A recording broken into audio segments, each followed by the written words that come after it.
coming to you from Bluefield Hills. My name is Laura Poussin. And my name is Aryani Walker. Today we'll examine the latest development in genetic engineering, vaccine containing bananas. How will this development affect immunological medicine? Released just this month, this new form of vaccination is causing a stir around the world. Before we get into our interviews, here's some background information about the disease-curing banana. These bananas have been genetically engineered so that the gene of a desired organism is incorporated into the DNA of the bananas. This other organism's DNA contains peptides, which are the key factor in the vaccination properties of the bananas. Let's ask some important people about their thoughts and takes on this fascinating new development, starting with an expert in the field. Hello, what is your name? My name is Professor Artson, and I am an expert in developing edible vaccines. Can you explain the process of genetically modifying these bananas? Of course. The process of genetically modifying bananas requires the editing of viruses so that they can produce peptides and therefore vaccines. The cowpea mosaic virus, which is a virus that affects the cowpea plants, is used as a vector to transport the peptides. Wow, how fascinating. But how do the peptides get inside the plant? To get the peptides inside the plant, restriction enzymes help to insert a peptide gene into the virus's DNA. The recombinant DNA is brushed against the leaves of the plant so it can enter the plant cell and make virus particles that contain the peptide added earlier. Therefore, the plant develops an infection that spreads to the other plants. After a few weeks, new leaves are grown that contain about 2 grams of the virus particles for every kilogram of leaves. At this point, the vaccine can be taken from the leaves of the plant. I see. What do you think the pros and cons of this project are through an economic lens? If vaccines can come in bananas, you can be medically insured and protected for the price of a bundle of bananas, which is much cheaper than the price of a regular vaccine. Not to mention, poor rural farmers in tropical areas can make a lot of money by capitalizing their land on banana production, possibly seeing a new wave of wealth. However, there may be the possibility that the immune system becomes resistant over time to these genetically modified bananas. In that case, the vaccine bananas will simply become ineffective. Well, I hope this isn't the case. Thank you for your time. Of course, happy to talk with you. Next, we'll be interviewing 2 civilians. Hey kid, what's your name? Okay then. Have you heard about the new vaccine bananas? Yeah, but I hate bananas. Oh dear. What does your family think of the bananas? My mommy works at a company that makes the banana vaccines. She said that all the bananas go bad so fast. Yucky. My mommy also said that I need my protein, and these bananas don't have protein. I see. How do you think it affects the economy? Wait, come back. Next up, we have a regular consumer of these vaccine-containing bananas. Hello, Miss Gorilla. Hello. How often do you eat these bananas? Every day for breakfast, lunch, and dinner.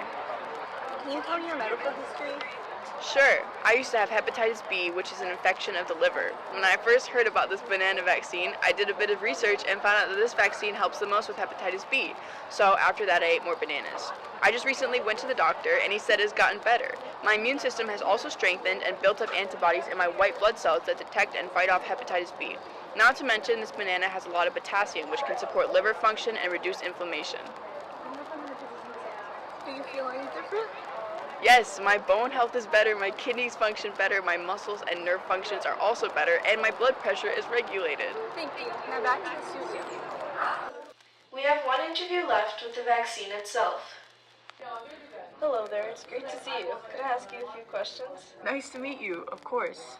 After you've been released, have you noticed any changes in the economy? Yes, after my release, I've noticed that there's a much greater accessibility for vaccination across the world. The overall global economy hasn't changed much immediately, but over time, the economy should improve due to lower production costs for vaccines and better overall healthcare systems. Bananas are much easier to produce and administer than typical vaccines, so production costs would be lowered. These vaccines would also be more accessible to people in developing countries, which is a great benefit. Fascinating. Are there any negative effects on the economy? There are some. The cost for the research and initial production could be high, which could lower the economy temporarily. There could also be varying regulations in different countries, and the price of regular bananas could also fluctuate, causing some conflicts. Thank you for your time. Let's head back to the studio for an overview. After viewing these varying takes on the vaccine-containing bananas, there are a variety of conclusions that one can come to. Let's summarize what we've seen today. As explained by Dr. Arntzen, there are various positive and negative aspects to the bananas. Due to the various economic standings of people across the globe, bananas would be a much better option with regard to affordability. However, Arntzen was concerned that humans may become immune to the peptides in the vaccine bananas, which may mean that the bananas wouldn't be a feasible long-term vaccine. We also discussed the vaccine-containing bananas with a childhood experience with them, and she wasn't very happy with the results. She claimed that due to the perishable nature of the bananas, it would be difficult to keep them stored for longer durations of time. Additionally, she mentioned that each generation of vaccine-containing bananas produced holds a varying amount of protein. Next, we interviewed Miss Grilla, who told us about her hepatitis B. She went to her doctor expressing concern about it, and he told her to try the vaccine bananas. After consuming the bananas, she went to the doctor again, who confirmed that her condition had gotten better.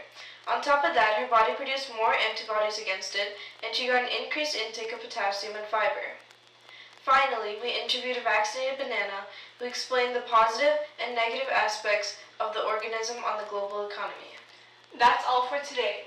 Thank you so much for tuning into WWN's report on vaccine-containing bananas. Tomorrow evening, we'll be informing you about another standing genetically modified organism called golden rice. Again, I'm Laura Poussin. I'm Aryani Walker. And this is WWN on Channel 7 from Bloomfield Hills. Thank you so much for watching and have a good night.